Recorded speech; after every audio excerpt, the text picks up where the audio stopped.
Mamayang hapon, mayroon po tayong emergency meeting sa lahat po ng mga head department. Kung wala ang head, assistant, para po tayo ay meeting mamayang hapon. Mayroon po tayong magandang mga usapin natin pong pag-uusapan. Kaya kailangan po ang inyong presensya mamayang hapon sa ating emergency meeting. No? So, mamaya malaman natin ang ating mga pag-uusapan. Kaya, instead na mayroon tayong gagawin ngayong Miyerkules at Biyernes, Sabado, mayroon pong mga changes na napaka-importante na mapag-usapan natin. No? So, sana ang lahat ay narito sa atin pong pag-uusap na mga persona na nagiging kasangkot sa atin pong mga departamento. Marami pong salamat.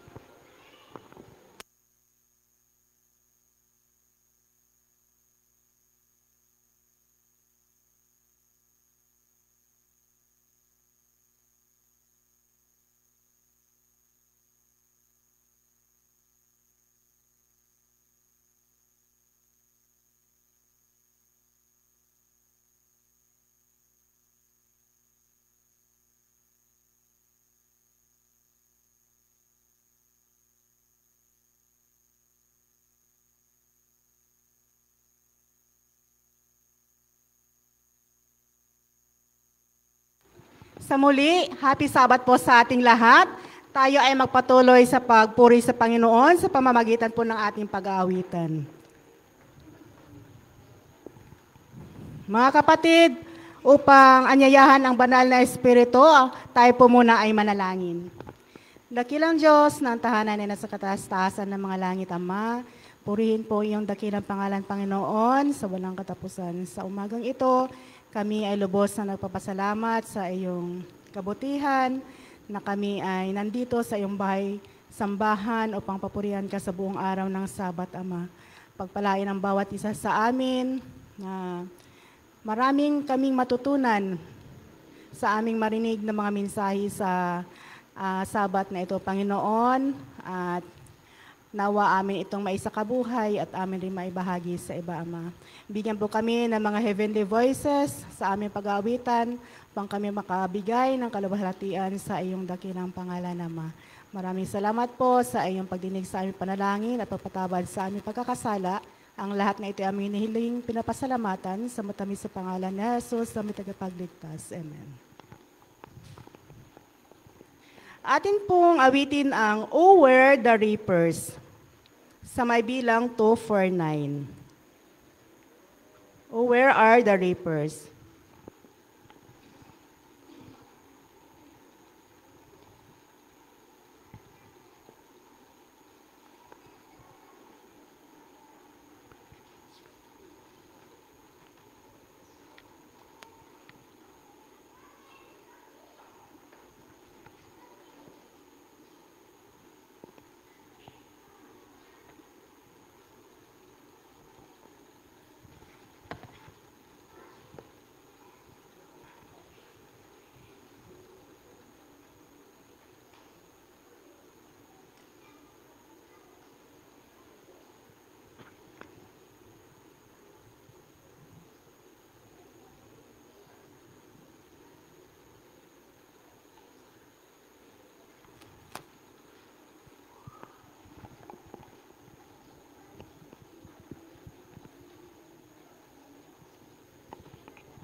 ating awitin ang Leaning on the Everlasting Arms sa may bilang 295.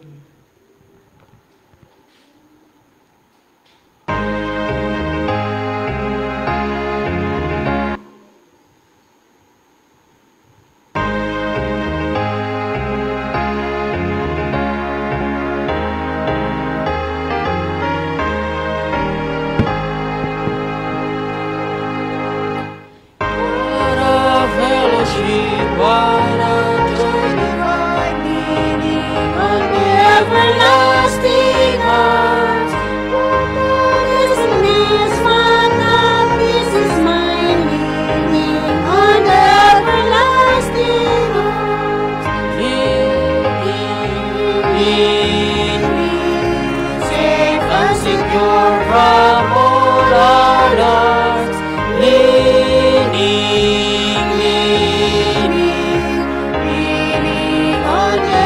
Everlasting arms. Oh, how sweet to walk in this pilgrim way, on the everlasting arms. How bright the path grows from day to day, leaning on the everlasting arms. Leaning, safe and secure from all arms, leaning on the everlasting arms. What am I to dread? What am I to fear? Leaning on the everlasting arms. Oh, a blessed peace with my love so near, leaning on the everlasting arms. Leaning, safe and secure from all alarms. Leaning on the everlasting arms.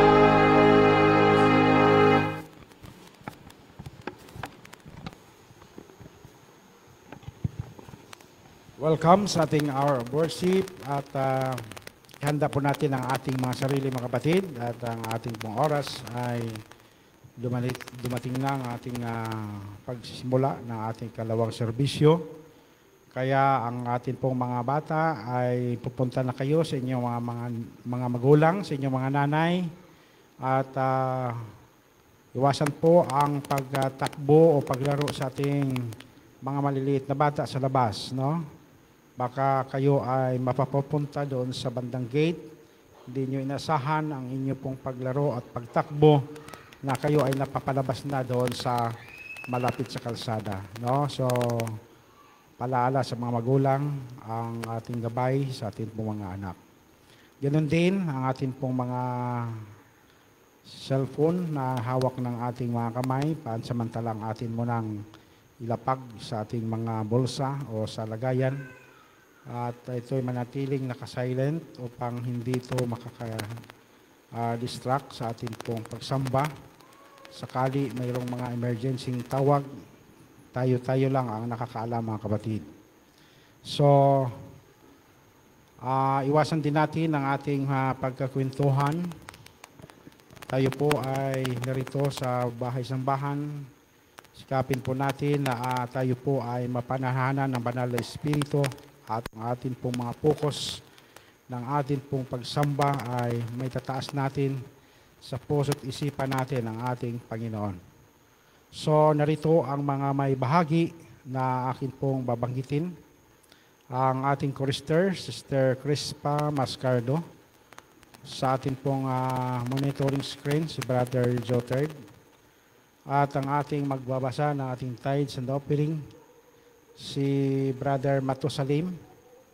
At ganoon din na ililikom ng ating deaconess, Sister Jomra, ang ating ikapo at mga handog. So, kasunod dito ang scripture reading ni Brother Alvin Mascardo at siya rin ang pastoral prayer. So, mayroon po tayong mensahe na sa pamagitan ng awit na ibibigay sa atin, Sister Jemima San Pedro. So ito po yung anak ni Pastor Bal San Pedro. Siya po yung magbigay sa atin ng message and song. Pagkatapos ay mapakinggan natin ang mensahe na ibabahagi sa atin ng Panginoon sa pamagitan ng ating District Pastor, Pastor Bal San Pedro. So, yun po ang pagkakasunod-sunod ng atin pong mga gawaing pagsamba sa mga oras na ito. Pagpalain tayo ng Panginoon at patuloy ibibigay ko ang panahon sa ating chorister.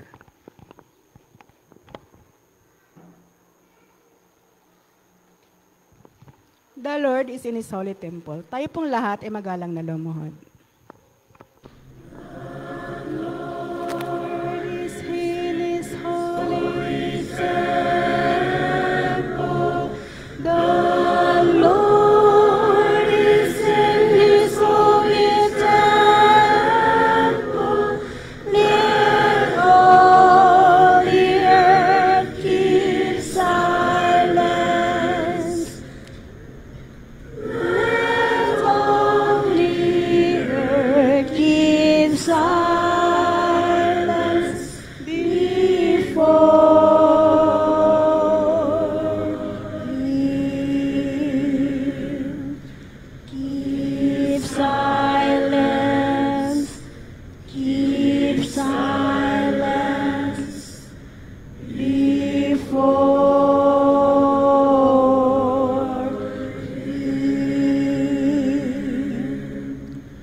We love thy Sabbath.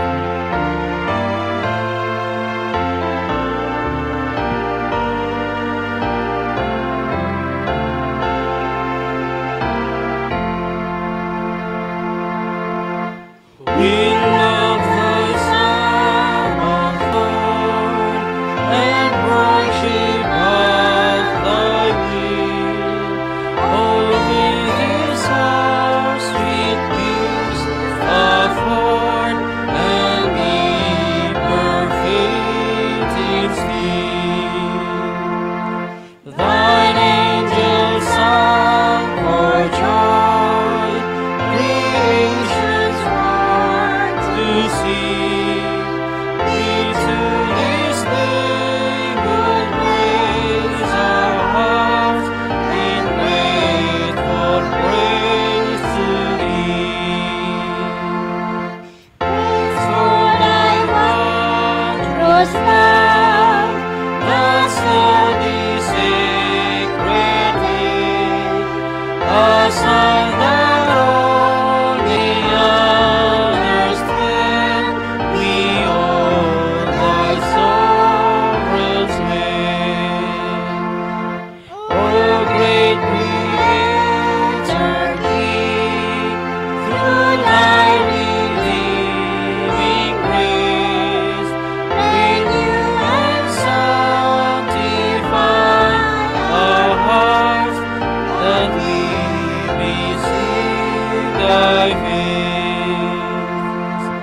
And with the righteous throng upon Mount Zion be, and joyful sing our Sabbath song through all eternity.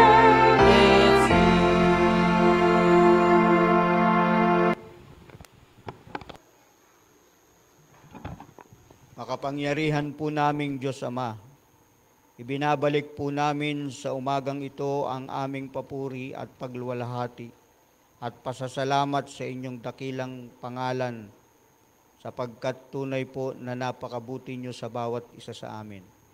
At sa umagang ito ay nakalaan po ang aming mga puso na kayo ay aming sambahin sa Espiritu at katotohanan. Hinihiling po namin na inyo po kaming patawarin sa lahat ng aming pagkakasala at linisin kami upang maging karapat-dapat po ang bawat isa sa amin na sumamba sa inyo sa umagang ito. Sa pangalan po ni Jesus. Amen.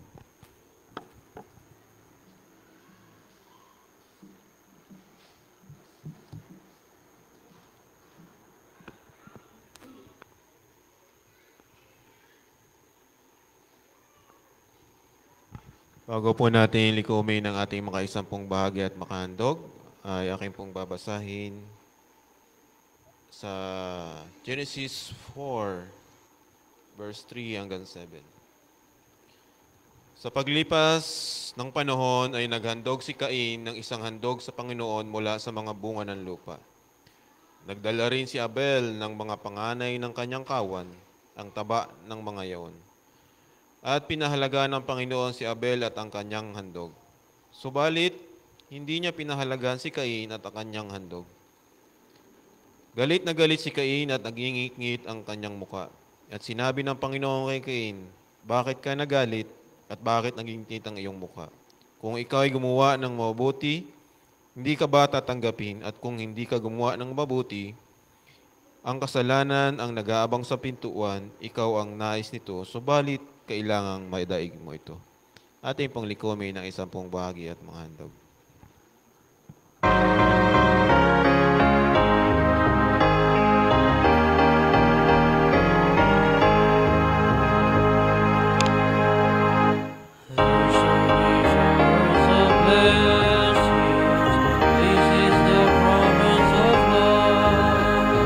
There shall be seasons of blessing, sent from the Savior above. Showers of blessing, showers of blessing we need. Mercy that's on us are falling, but for the flowers we pray. There shall be showers of blessing.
Tayo po yung muko.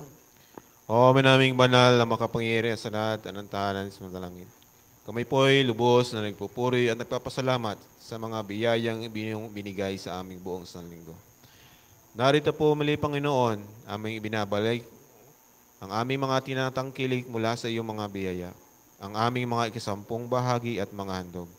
Nawa po, Panginoon, ay inyong tanggapin at basbasan upang nang sanggayoy makatulong sa iyong ebanghelyo na maparatingan ang mga taong nangangailangan ng iyong pag-ibig at maging matibay ang kanilang pananampalataya mula dyan sa iyo sa kaitaasan.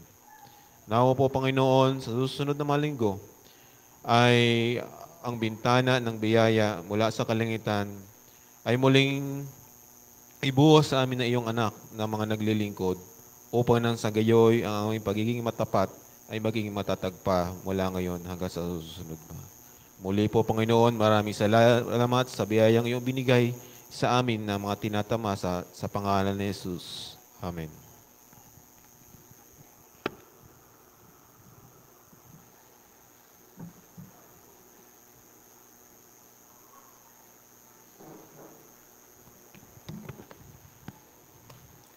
Para po sa ating Song of Adoration, ating awitin ng I Sing the Mighty Power of God. Sa may bilang 5-1, 51.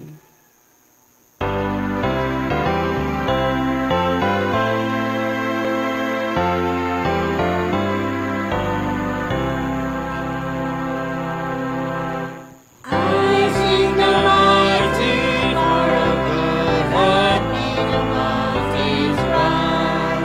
The stream of flowing says are broken and the mountains rise. I sing the wisdom not ordained, but such a all the day. The moon shines full at His command, and all the stars obey. I sing the goodness of the Lord that filled the earth with food. We found the natures with His words, and then pronounced them good. Poured out the waters on display, wherever I turn my eyes. If I survey the barren truth, or gaze upon the sky, there's not a plant or flower below, but His glorious flow. Clouds arise and tempests blow, while order from the throne. Creatures that borrow life from Thee are subject to Thy care. There's not a place where we can feel, but God is present there.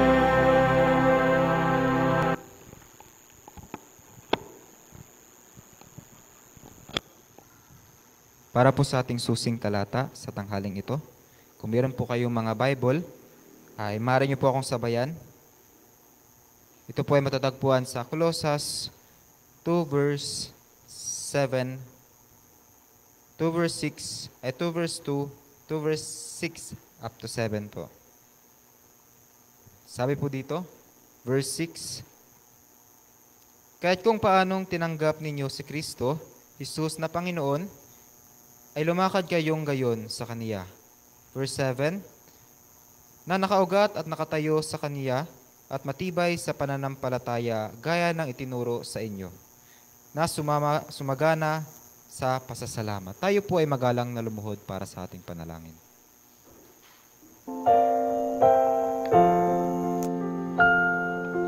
Spirit of the living God, full of praise on me. Spirit of the living God, full of praise on me. Help me, mold me, fill me, use me. Spirit of the living God, full of praise on me. Dakila at magpala namin Diyos, Ama, kami po ay lubos na nagpapasalamat sa inyong harapan na kami po ay nakapagtipon-tipon muli sa inyong bahay-sambahan upang patuloy po kayong papurihan, Ama. Amin pong binabalik ang aming papurit pagsamba sa inyong pangalan. Sa mga oras na ito, Ama, kami po ay lumalapit sa inyong paanan, na nawa kami po ay inyong samahan. Sa aming pong pagsamba, ipagkaloob nawa sa amin ang makalangit na karunungan, na nawa ang aming mapapakinggan ay ito po ay aming mainawaan, maisupuso, at nawa ito rin po ay aming maibahagi sa ibang mga tao. Pagpalain rin po, Ama, ang aming pong tagapagdala ng mensahe sa tanghaling ito. Pagkaloob nawa sa kanya ang karunungang makalangit, na nawa po ang inyong mensahe ang siyang mga ibabaw sa mga oras na ito.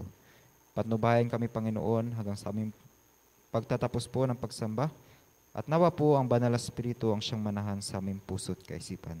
Maraming pong salamat sa inyong patuloy na pagdinig sa aming mga panalangin. Ito pa aming dalangin sa pangalan ni Jesus. Amen. Hear our prayer, O Lord. Hear our prayer.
guide me there, to guide me day by day. Is one who knows my heart, all my silent fears, one who hears unspoken prayer, who shares my joy and tears.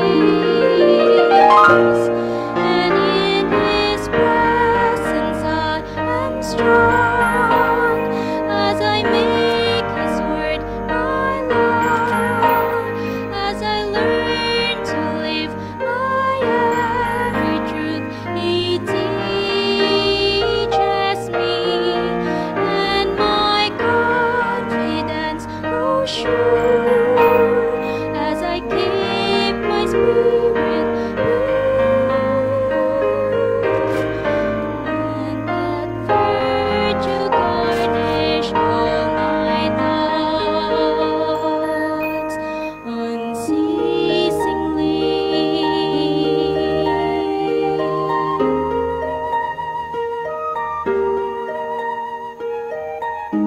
Every step I face, I will overcome, as the Lord upholds me and enfolds me in His love. For He knows my needs, He will walk with me, comfort and protect me and direct me patiently. And in His presence I am strong, as I make His word my law, as I learn to live by every truth He teaches me, and my confidence grows sure as I keep my spirit pure,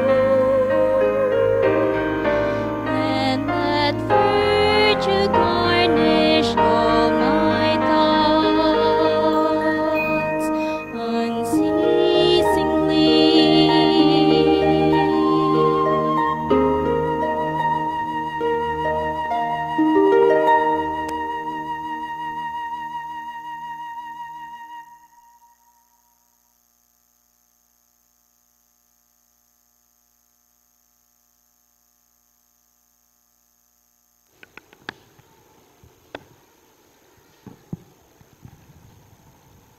Maraming salamat po sa awit na atin pong napakinggan sa tanghaling ito, mga kapatid, na nagpapaalala sa atin ng malaking pag-ibig ng Panginoon sa bawat isa sa atin.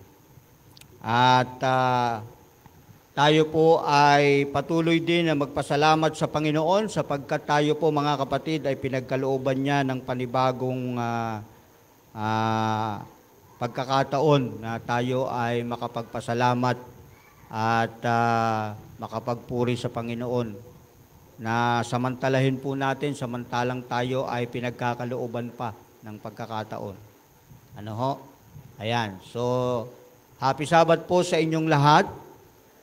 At sa amin pong mga kapatid online na nanonood po sa atin live, happy Sabbath po sa inyo. At doon po sa mga nasa abroad, sa US, ay happy preparation day po sa inyo. Kasi ngayon ay preparation day pa lang sa kanila, di ba? Biyernes. At bukas pa yung kanilang Sabat. So sana po ay patuloy kayong pinagpapala ng Panginoon diyan po sa lugar kung saan po kayo naroon, kasama po ng inyong mga pamilya. Actually, mga kapatid, hindi ko po schedule ngayon, pero akin pong minarapat na dito po mag-spend ng Sabat sa inyo, mga kapatid, kasi meron pong mga naging changes sa aming schedule. Actually, dapat po ay next Sabat pa. Pero dahil nagkaroon po ng schedule ang ating mga kabataan na magkakaroon po ng youth leadership retreat doon po sa Tagkawayan. Ay bilang area chairman po, ay marapat lang po na sila ay aming samahan doon, mga kapatid, para meron po silang mga mag-a-assist at magsusupervise po doon sa kanila. At yun naman po ay hanggang Sabado lang po ako ng hapon doon sa kanila. Dahil kinabukasan po ako ay pupunta naman ng anong lugar to dyan sa may Babuyan, yung ating church sa Babuyan, Anilawan. Dahil lahat po ng elders, representative ng buong area ay magkikita-kita po doon para sa isang area council meeting. Ayan. So buong maghapon hanggang tanghali din po ng Sunday, mga kapatid. Kaya akin pong minarapat na dito po pumunta. At ang atin pong schedule na napalitan ay magiging 12 to 15. Hanggang lang po, 15, 12, Merkules, Biyernes at Sabado, mga kapatid. Kasi yun po yung schedule na dapat ay schedule po natin sa ating Palawan Mission Anniversary. So hindi po yun natuloy, di ba? Sang-ayon po sa aming announcement, wala na po tayong magaganap na anniversary celebration ngayong year na to, kasi ang atin hong gagawing celebration ay by district na lang po. Kaya ang ating celebration ng anniversary, Thanksgiving, Praise and Thanksgiving ay sa November 29 sa atin hong district fellowship doon sa WPU, mga kapatid. At doon na rin po natin lilikumin yung atin pong mga alkansya ko, alay ko, para sa ating Thanksgiving offering, mga kapatid. Ano po? So sana napaghandaan po natin yan. Kaya sa 15 ay Sabado, ay tayo po ay, kung hindi po ako nagkakamali, ay magkakaroon po tayo ng Santa Cena. Dapat sa Sabado, di ba? Oo, sa Santa Cena. Pero dahil na-adjust po yung schedule natin, magiging 15 ang atin pong Santa Cena, mga kapatid. At yan po ay ating gagawin kasi yun na po yung huling Sabado na aking pong i-spend sa atin dito sa inyong iglesia, sa Rampano. Kaya yun pong Sabado na yon, magkakaroon po tayo magkakaroon po tayo ng Santa Cena. Tapos sa hapon po ay magkakaroon po tayo ng eleksyon para sa atin pong susunod na mga officers for 2026, mga kapatid. No? So yan, paghandaan po natin yung mga bagay na yan. Kasi ang gagawin po natin, ang appointment lang po ay manggagaling sa ating leader, sa ating treasurer at sa ating church clerk. Pero yun pong mga department leaders ay i-elect po natin through congregation, mga kapatid. No? Dito po tayo magbobotohan sa congregation, being a company status, mga kapatid. So yan po ang gagawin natin sa susunod na mga Sabado sa November 15. So lahat po ng mga iglesia natin ay nakatapos na ng kanilang eleksyon, maliban lang po sa Kaakbayan. So siguro baka mamaya po kami magkakaroon ng eleksyon or either bukas ng umaga, depende po sa kanila, mga kapatid.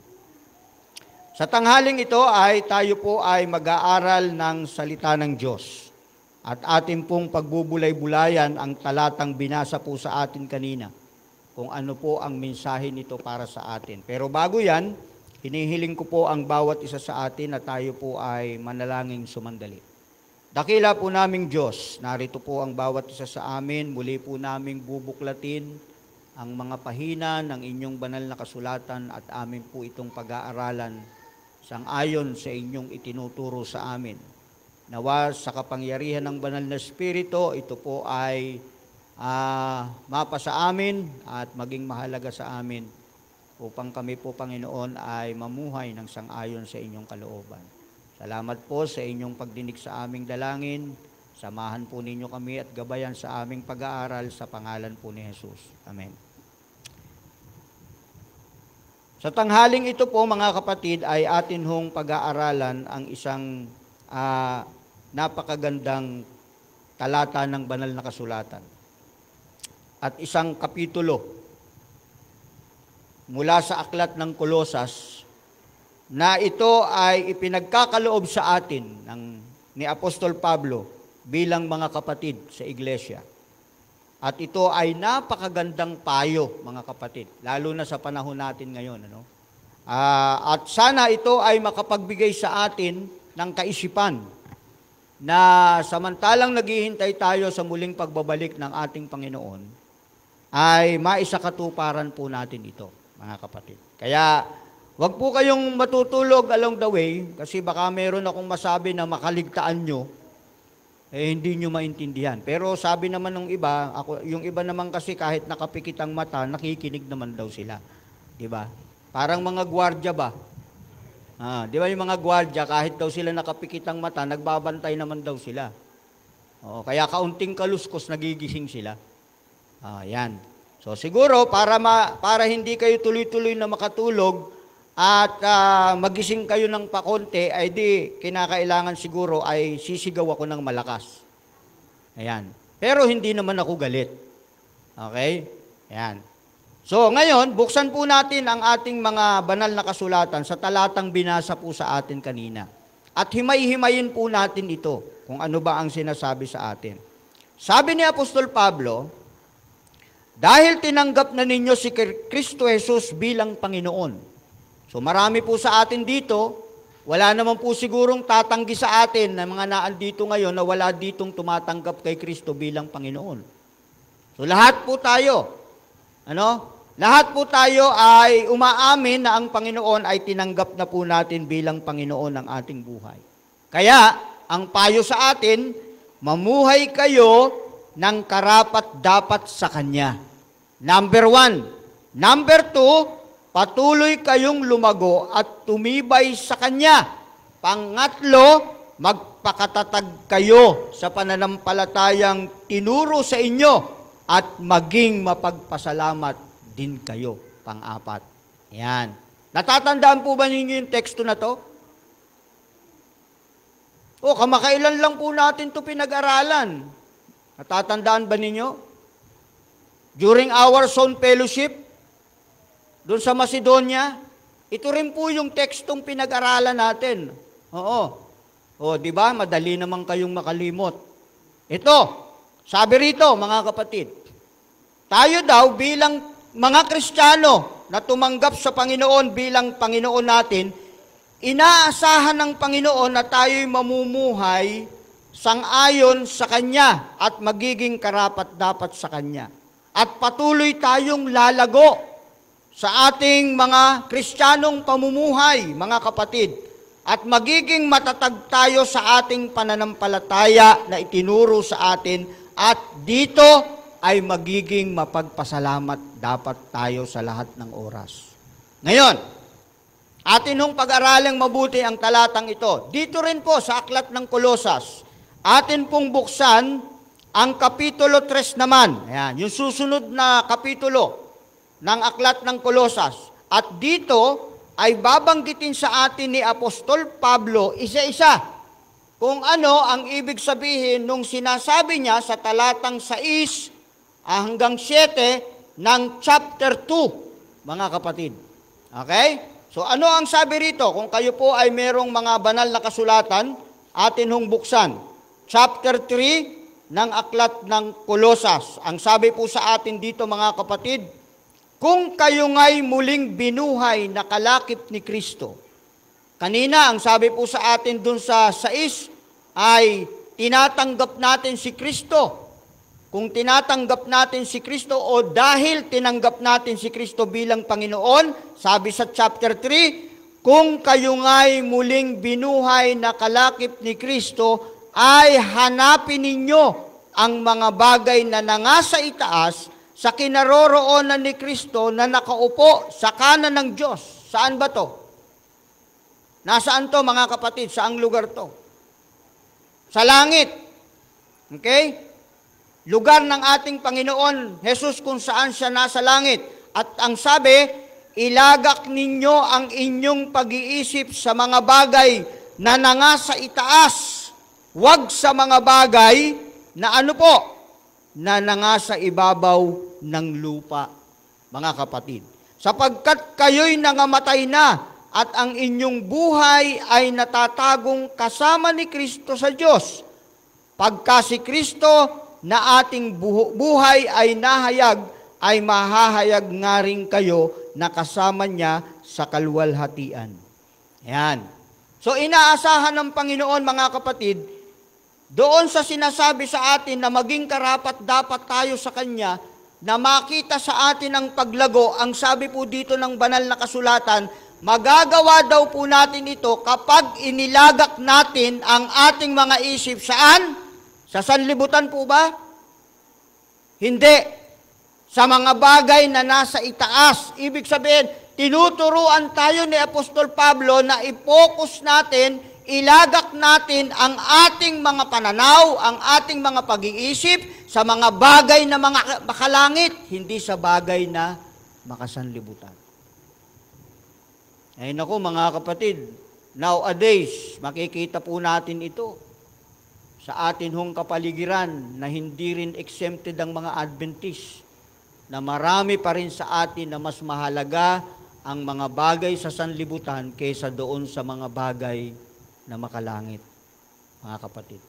At iyan ang nagiging sanhi, mga kapatid, ng ating panghihina ng pananampalataya sa Panginoon. And you know what, mga kapatid, the more we give attention on those things here on earth, habang atin pong binibigyan ng halaga yung mga bagay na narito sa sanlibutan, ang sabi po dito, hindi tayo magiging karapat-dapat sa harap ng Panginoon kapag ang pamumuhay natin ay katulad nito. Ano pa ang dapat po natin gawin? Verse 5, patayin nga ninyo ang inyong mga sangkap ng katawang nangasa ibabaw ng lupa, pakikiapid, karumihan, masamang pita, masasamang nasa at kasakiman na iyay pagsamba sa mga Diyos-Diyosan. Mga kapatid, yung palang pagiging selfish, Brother Ronnie, isang paraan pala yan ang pagsamba sa Diyos-Diyosan. Bakit? Kasi sinong sinasamba mo? Yung sarili mo. And that is idolatry. Yung sobrang pagpapahalaga mo sa sarili mo. Kaya sabi rito, kailangang patayin natin yung ganong klase ng buhay. Yung buhay na puno ng karumihan at masamang pita at pakikiapid, mga kapatid, at kasakiman at mga masasamang nasa, mga kapatid. Na dumarating sa atin. Ano pa? Tuloy po natin.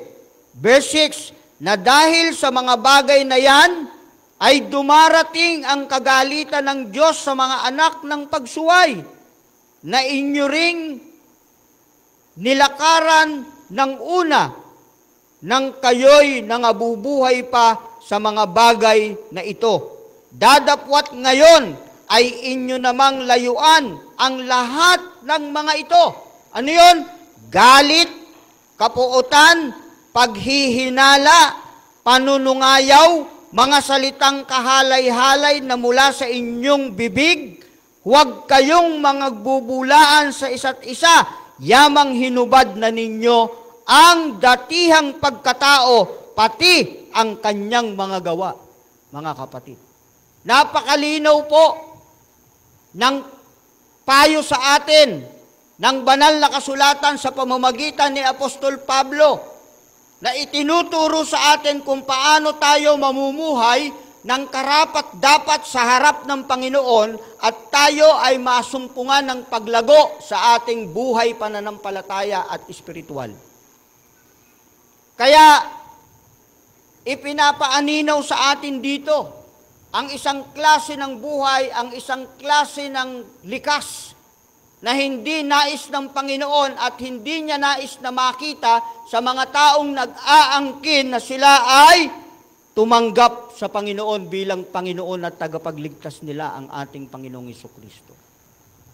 So, ibig sabihin, ang mga bagay na ito katulad ng galit, kapuotan, paghihinala, panunungayaw, pagmumura, yung mga salitang kahalay-halay na mula sa ating mga bibig, mga kapatid, huwag kayong mangagbubulaan sa isa't isa, yamang hinubad na ninyo ang dating pagkatao.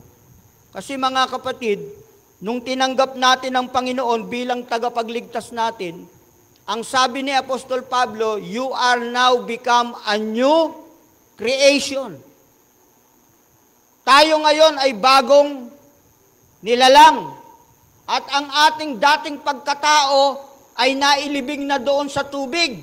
At aahon tayo sa tubig na bago na tayong nilalang. At ang bagong nilalang, ito po ang kanyang sinasabi sa atin na hindi na po natin dapat masumpungan sa ating mga buhay. Yung mga bagay na hindi mabuti, mga kapatid. Di ba? Katulad ng galit. Masama bang magalit? Hindi po. Di naman sinasabi rito na kasalanan ng magalit. Pero ang sabi po dito, iwasan natin ang magalit. Bakit? Kasi ang galit ang nagbibigay sa atin ng daan para makagawa tayo ng hindi maganda. Physically, mentally, socially sa ating mga kapwa-tao, mga kapatid. Ano pa? Ang sabi po dito ay iwasan natin yung tayo ay magsasalita ng mga bagay na kahalay-halay. Nasabi ni Pablo saan ang gagaling? Sa atin pong mga bibig. Kaya kailangan natin dito ng control. Temperance. Ang temperance hindi lang sa pagkain. Ang temperance, kalaki po dito yung ating mga aksyon. Sinasabi natin, yung ating ginagawa, mga kapatid, yan po ay kalakip dyan, mga kapatid, Ayan. So ano pa? At kayo'y mangagbihis ng bagong pagkatao. Verse 10. Ito ang gusto ng Panginoon. At kayo'y mangagbihis ng bagong pagkatao na nagbabago sa kaalaman ayon sa larawan ni Yaong lumalang sa Kanya, mga kapatid. So anong ibig sabihin nito? Para maging karapat dapat tayo, mga kapatid, sa harap ng Panginoon, kailangan, ang sabi rito, mga kapatid, ay tayo ay magbibihis ng bagong pagkatao. Anong klase ng pagkatao, mga kapatid? Ito na nasa atin. Ito po yung pagkataong sang-ayon sa buhay ng ating Panginoong Hesus na siyang nagbibigay ng buhay sa atin. Yan. Anong klase ng buhay? Walang galit, walang masamang salita, walang panunungayaw, walang pag-iimbot, walang kasakiman. Mga kapatid, yung klase ng buhay, yung klase ng ugali na yan, ang nais ng Panginoon na makita sa atin, mga kapatid. Verse 12, mangagbihis nga kayo gaya ng mga hinirang ng Diyos, na mga banal at minamahal ng isang pusong mahabagin, ng kagandahang loob, ng kababaan, ng kaamuan, ng pagpapahinuhod. Magagtiisan kayo sa isa't isa at mangagpatawaran kayo sa isa't isa, mga kapatid. Kung ang sino man ay may sumbong laban sa kanino man, na kung paanong pinatawad kayo ng Panginoon, ay gayon din naman ang inyong gagawin, mga kapatid. So meaning, ibig sabihin po nito, inaasahan po ng Panginoon sa kanyang mga anak, sa atin sa loob ng iglesia, ay masusumpungan sa atin ang mga bagay na ito na ating kailangang ibihis sa ating mga buhay. Pagkatapos nating maging isang bagong nilalang, ito po yung mga bagay na kailangan naman nating ibihis. At ang mga bagay na ito ay likas ng ating Panginoon na ibibihis natin sa ating mga buhay. Para makita sa atin ang pagkakaiba natin sa sanlibutan, mga kapatid. Para tayo ay maging iba sa kanila. Hindi maging kagaya nila. Alam nyo, kaya yung kanina sa lesson natin, kaya sinabihan ng Panginoon ng Israel, pag dumating na kayo doon, ano yung doon? Sa Kanaan. Sabi ng Panginoon, pag dumating na kayo doon sa Kanaan, huwag ninyong gagawin ang ginagawa nila. Huwag ninyong, huwag kayong maiimpluwensyahan ng mga masamang bagay na ginagawa nila. Bakit? Dahil gusto ng Panginoon na tayo po ay maging kakaiba. Dahil tayo ay tinawag ng Diyos para maging kanyang bayan. Ano pa? Sabi sa atin, at sa ibabaw ng lahat ng mga bagay na ito, verse 14, ay mangagbihis kayo ng pag-ibig na siyang tali ng kasakdalan at maghari sa inyong puso ang kapayapaan ni Kristo na siyang tinawag din naman kayo na iisang katawan at kayo'y maging mapagpasalamat. Mga kapatid. Ayan. So tayo po mga kapatid, para maging karapat-dapat sa harap ng Panginoon, dapat ibihis natin ang mga karakter na ito na binabanggit sa atin na kinauuwian ng karakter ng ating Panginoon. Mga kapatid. Pagiging mapagpatawad sa lahat ng bagay, mga kapatid. Ayan. At ito yung dahilan kung bakit tinawag tayo ng Panginoon. Mula sa kadiliman hanggang sa kagilagilalas na kaliwanagan. Ano pa? Verse 16. Manahan nawang sagana sa inyo ang salita ni Kristo ayon sa buong karunungan. Kayo'y magturuan at magpapaalalahanan sa isa't isa sa pamamagitan ng mga salmo at ng mga himno at mga awit na ukol sa Espiritu na nagsisiawit tayong may biyaya sa iyong puso sa Diyos, mga kapatid. Yan, kaya mahalaga mga kapatid yung pagsamba ng sama-sama.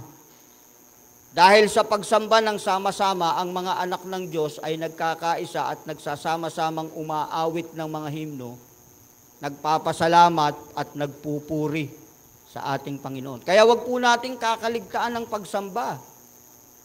Kasi ang taong katanggap-tanggap sa harap ng Diyos, mga kapatid, hindi po nakakalimutan ng pagsamba kahit na anong oras. Maliban na lamang kung tayo po mga kapatid ay merong isang mahalaga at mabigat na dahilan para hindi po tayo makasamba, mga kapatid. Pero kung ito ay kaya nating gawin, na wala namang pwedeng maging hadlang sa atin, mga kapatid, bakit hindi natin ito tangkilikin at gawin? Dahil ito ang sabi sa atin, ang payo sa atin ni Apostol Pablo, ay kinakailangan pong makita at mangyari sa kanyang mga anak at sa kanyang bayan, mga kapatid. At anumang inyong ginagawa, verse 17, at anumang inyong ginagawa sa salita o sa gawa, gawin ninyong lahat sa pangalan ng Panginoong Hesus na nagpapasalamat kayo sa Diyos sa pamamagitan niya. Kaya sabi sa atin dito, dapat ang ating pasasalamat sa Panginoon walang patid. Ano man ang mangyari sa buhay natin. Kaya sabi kanina sa sa Kapitulo 2, sinasabi po sa atin na kailangan tayo ay lumago. Hindi lang lumago, kundi tayo ay tumibay. Sa ating ugnayan, sa ating relasyon, at sa ating pananampalataya kay Kristo. Dahil kung wala ito pong mga ipinapayo ni Apostol Pablo sa atin, kailanman ay hindi mangyayari at magaganap sa buhay natin, mga kapatid. Not unless na tayo ay totoong nagpapasakop sa ating Panginoon. Tandaan natin, hindi lahat ng nasa loob ng iglesia ay totoong konbertido. Malalaman lang ng Panginoong Diyos kung sino ang konbertido kapag ang kanyang likas ay nakita at ibinihis natin at ipapakita natin sa kanyang harapan na tayo ay totoong bagong nilalang. Tayo ay totoong bago sa ating pananampalataya.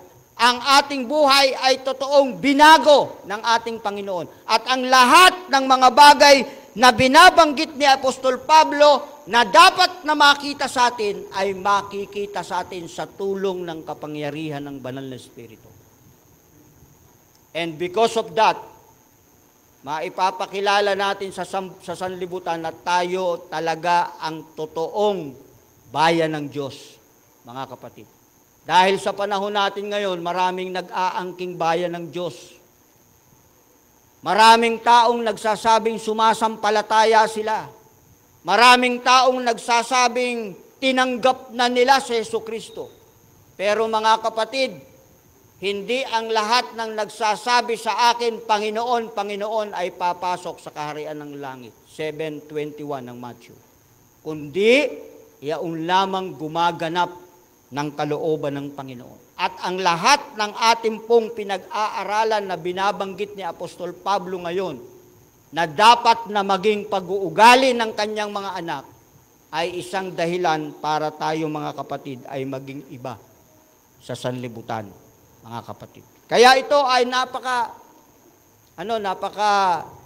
gandang payo sa atin bilang isang iglesia.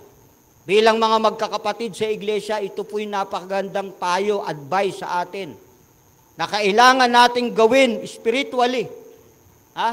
Kailangan tayong maging intentional dito, mga kapatid. Kailangan tayong maging seryoso sa bagay na ito sapagkat we are running out of time. Wala na po tayong panahon. At ito ang panahong dapat nating gugulin na ang mga bagay na ito ay mangyari sa ating mga buhay. Or else, darating tayo sa isang kawakasan, mga kapatid, na kahit gustuhin nating magbago, hindi na tayo magbabago. Baka dumating tayo sa isang karanasan na kahit anong gawin nating pagtawag sa Diyos, wala na pong makikinig sa atin. Ngayon po ang panahon na nais ng Panginoon na ang bagay na ito ay mangyari sa buhay ng bawat isa sa atin. Alam ko, mga kapatid, marami o ilan sa atin ay merong mga pinagdadaanan sa buhay. Meron tayong mga nangyayaring digmaan sa buhay natin, sa pamilya, sa ating relasyon sa ating kapwa. Marami sa atin ang sinusubok sa iba't ibang paraan, sa ating mga negosyo, sa ating pananampalataya, sa ating tiwala sa Panginoon. Napakarami yan, mga kapatid. At nakikita po natin ngayon yan sa kondisyon ng ating sanlibutan. Pero anong sabi ng Panginoon? Ang isang taong katanggap-tanggap kay Kristo dahil tinanggap niya, dahil Panginoon ng kanyang buhay si Kristo, mga kapatid, kahit sa anong paraan, siya po ay nagiging matatag at nagiging mapagpasalamat. At ang kanyang buhay ay nasusumpungan ng paglago at pagtutumibay sa pananampalataya na kanyang tinanggap. Mga kapatid, sabi ko nga po sa inyo dati, ang concentration ng Department of Health sa ating bansa ay nakasentro sa pagkain, nutrition. Dahil marami sa mga Pilipino noon ay malnutrition. Pero ngayon, sa lumalaking bilang ng kaso ng mental health at ang concentration ngayon ng ating gobyerno, partikular sa kalusugan, ay walang iba kundi ang mental health. Mga kapatid? At yan ay nakikita natin even in SOCMED. Kahit sa social media, nakikita natin yan. Kamakailan lamang, ginulantang tayo ng balita. Yung nangyari sa anak ni Kim Atienza, di ba? Sino sa inyo nakabasa nun? Yan, di ba? Viral yon. Na yung anak ni Kim Atienza ay nag-commit ng suicide because of some reasons. Because of mental health. Why? Because dumaan siya sa depression. Dumaan. Pero ako na-curious sa kanya, mga kapatid.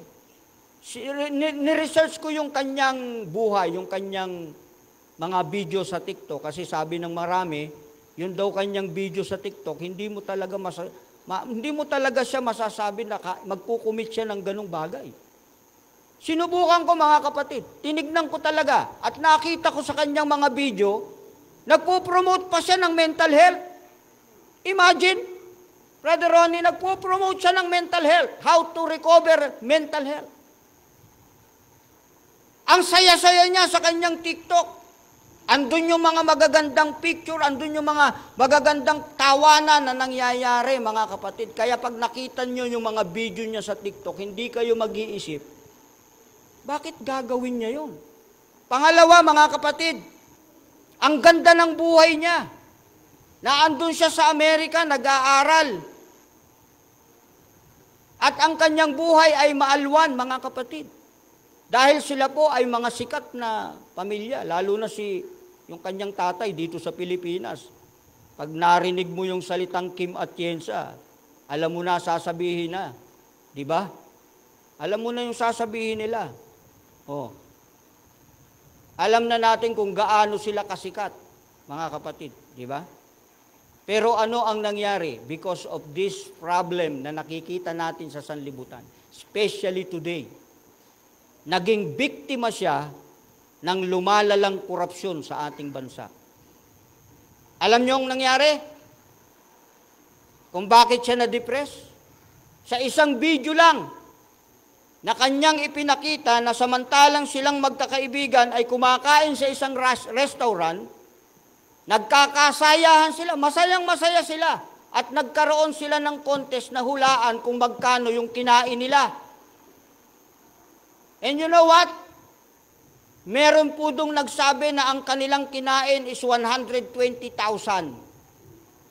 Meron pong naghula na ang kanilang kinain ay 135,000. Imagine, hindi po bumababa sa 100,000 ang kinain nila sa restaurant, at nakita ng maraming netizen yung post na yon. At alam nila na ang pamilyang Atienza ay galing sa isang political na family. Mga politiko.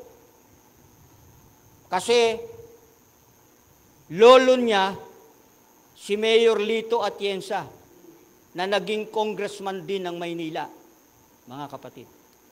At dahil doon, dahil alam ng mga tao na sila ay galing sa prominenteng pamilya ng politiko, at dahil may issue ng korupsyon, mga kapatid, doon siya pinagpiestahan ng mga negatibong mga comment sa social media, at hindi niya kinaya yon, mga kapatid. At dahil doon na-depress siya, bukod pa sa kanyang mga nakaraan past experience na mga kapatid na dumanas siya ng pag-abuse, maging sa kanyang sariling pamilya, mga kapatid, hindi po niya kinaya. At yun ang naging sanhi ng kanyang pagkitil ng kanyang buhay. You see, mga kapatid, depression, mental health is not a joke. It is a serious matter that we need to attend, mga kapatid, lalo na sa ating pamilya. Tignan natin yung ating mga anak. Dahil kapag hindi po natin naayos ang buhay natin, mga kapatid, baka ito ang maging sanhi ng pagkawala natin sa gawain ng Panginoon. Pero ang sabi ng Biblia sa atin, dapat maging matatag tayo sa lahat ng bagay, mga kapatid. Yung aking anak na panganay, pinagpahinga ko muna siya sa kanyang pag-aaral, pinagbakasyon ko ng 1 taon. Dahil siya po ay nakaranas ng depression sa AUP. Dahil malayo siya sa amin, ang daming mga challenges na dumating sa kanya, mga pressure na dumating sa kanya, mga kapatid, hindi niya kinaya. Ang kanyang ginawang outlet ay yung pagsali sa choir. Pero kahit nakasali siya sa choir, masaya siya dun sa choir, pero pag uwi niya sa dormitory, bumabalik ulit yung mga challenges na yan sa kanya. Hanggang sa hindi na niya kinakaya, hindi niya na naaasikaso yung kanyang mga requirements sa school. Natataranta na siya, nagkakraming na siya, mga kapatid. Kaya unti-unti na siyang nadidepress. Nang matapos ang pasukan, pumunta ako sa AUP para sunduin sila. Pagdating ko sa AUP, ako po ay pinatawag sa guidance office. Akala ko merong ginawang hindi maganda ang anak ko. Baka siya'y napaaway o nagkaroon ng gulo. Pagdating sa guidance office, ang sabi sa akin ng guidance counselor, na akin din pong kabats nung ako ay college. Sabi niya, Pastor, ang iyong anak ay nais naming ipaalam na sa ngayon ay dumadaan sa isang depresyon. Kailangan po ninyo itong bigyan ng pansin. Or else, baka po maging isang malaking problema ito para sa kanya. That's why I decided. Sabi ko sa kanya, anak, kung talagang hindi mo nakakayanin, kailangan mo munang magpahinga. At babalik ka dito after 1 year. Mga kapatid. Nape-pressure siya, hindi lang sa mga requirements sa school. Nape-pressure siya na kasi sila, nung naandun sa EUP, pag tumatawag sa amin, Daddy, Mami, mag-e-exam na po kami, kailangan na po nating bayaran yung aming sa paaralan. At siyempre, kami naman, di naman ganun kadali ang makakuha, sasabihin namin sa kanila, wala pa tayong pera, maghintay-hintay lang tayo. And you know what? Because yung anak ko ay panganay, nagiging isang malaking sa kanya yon, mga kapatid. Nagiging isang malaking challenge sa kanya yun na para bang ang feeling niya, siya yung nagiging dahilan ng aming paghihirap na mag-asawa para sa kanya. You see, mga kapatid, kaya sabi ko sa inyo, bantayan po natin ang ating pamilya. Hindi natin alam, masaya sila ngayon, pero sa likod ng smile, ng laughter nila, mga kapatid, there is something wrong happening in their experience. Kaya kailangan tatanungin din natin yung ating mga anak. Mga anak.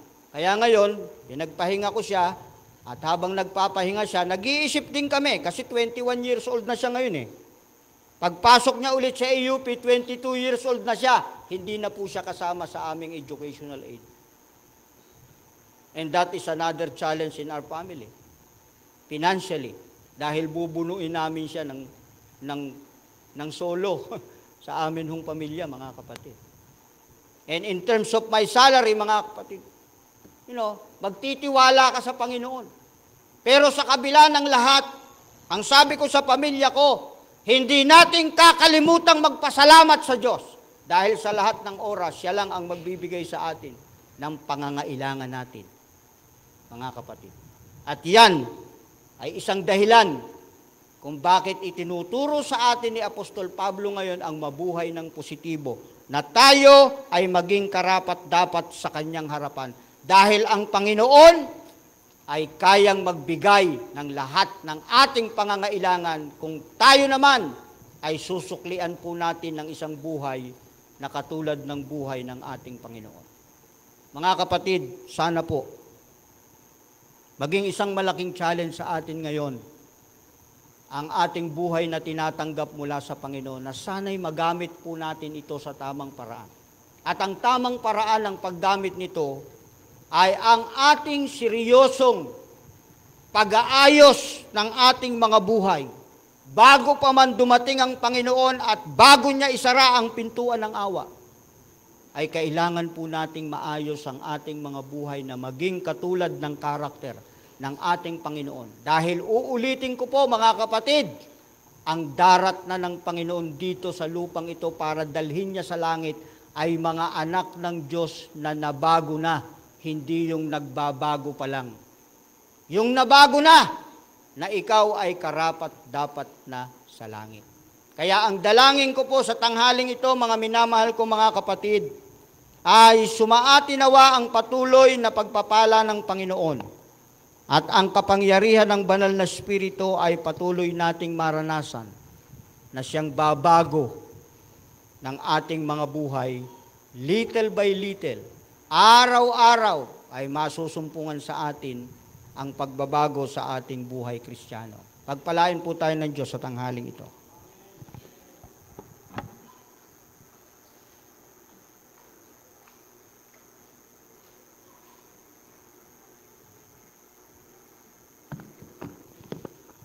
Bilang tugon po sa mensahe na ating narinig sa tanghaling ito, ating awitin ang Higher Ground.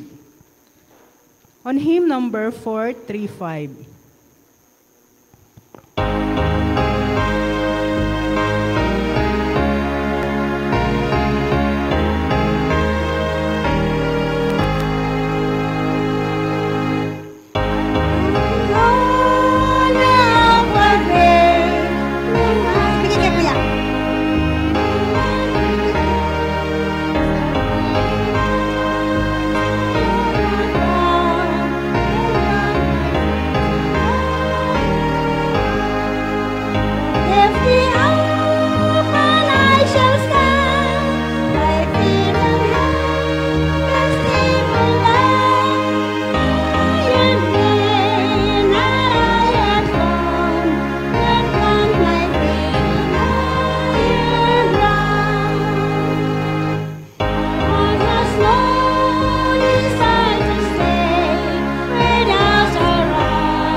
Dakila po naming Diyos, katulad ng mensahe na aming inawit, patuloy po nawa ninyong angatin ang aming mga paa, upang kami ay patuloy na lumakad ng sang-ayon sa inyong kalooban.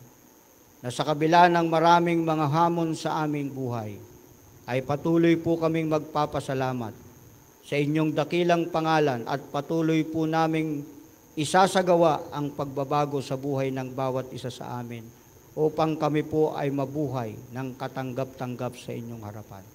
Ang inyo po nawang patuloy na pakikisama sa pamamagitan ng Banal na Espiritu, ang inyong patuloy na pagpapala at ang inyong patuloy na gabay ay laging maranasan ng bawat isa sa amin sa tanghaling ito sa pangalan po ng aming Panginoong Hesus. Amen.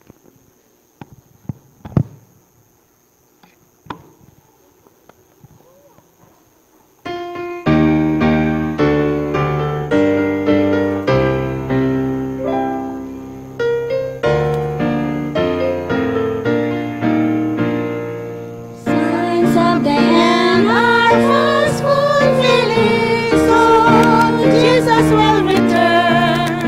He will bring to an end all sin and woe, and then take His children home. Are you loving other Jesus loves, Jesus is? Are you living by His word and by His law? By His grace, my friend, let us hold fast till the end. Till we see our Savior come again. Sa muli po, happy Sabbath po sa ating lahat.